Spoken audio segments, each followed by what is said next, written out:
আসসালামু আলাইকুম। ওয়ালাইকুম আসসালাম। সোহেল, আজকে কয় রোজা হলো? আজকে 28 রমজান হলো। 28শে রমজান। তো এই যে 28 দিন ইফতারি কাটো, তৈরি করো, রেডি করো, আর তো মনে হচ্ছে 2 দিন রমজান আছে, তারপরে মন খারাপ করবে না? মন খারাপ করবে এই সময়, প্রত্যেকদিন ইফতার কাটি, ঈদের দিন তো আরো দুঃখ লাগবে যে সুবহানাল্লাহ, সুবহানাল্লাহ। ইফতারের সময় খুবই মিস করবো। আমরা কেউ তো জানি না যে আর 2 দিন কিংবা আর 1 দিন আছে, তো আশা রাখবো যে 2 দিনই আছে। আজকে 28শে রমজান, আজকের ইফতারি কাটাকাটির কাজ মোটামুটি 70% হয়ে গেছে।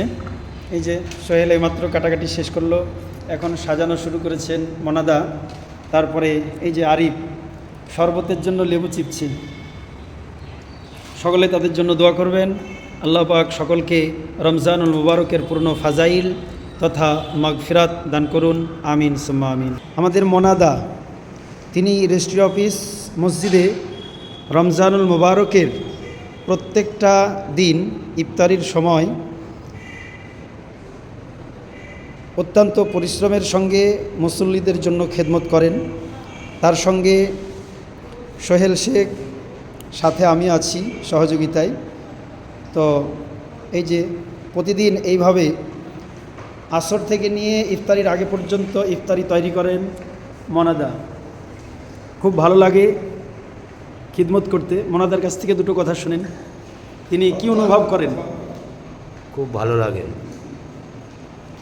আপনি যে এটা এই বয়সে মসজিদের ইফতারি তৈরি করেন, তা আপনাকে কি লজ্জিত বা কোনো খারাপ অনুভব মনে হয়? না, কোনো কিছু মনে হয়নি, খুবই ভালো লাগে। আলহামদুলিল্লাহ, আলহামদুলিল্লাহ। আমরা সকলেই এইভাবেই খিদমতের সঙ্গে জুড়ে থাকব, আর মনাদা তথা সোহেলের জন্য আমরা বিশেষ করে দোয়া করব যে আল্লাহ পাক রব্বুল আলামিন আমাদের প্রত্যেককে রমজানুল মুবারকের বাকি রোজাগুলো সুস্থ সুন্দরভাবে রাখার তৌফিক দান করুন, বলি আল্লাহুম্মা আমিন।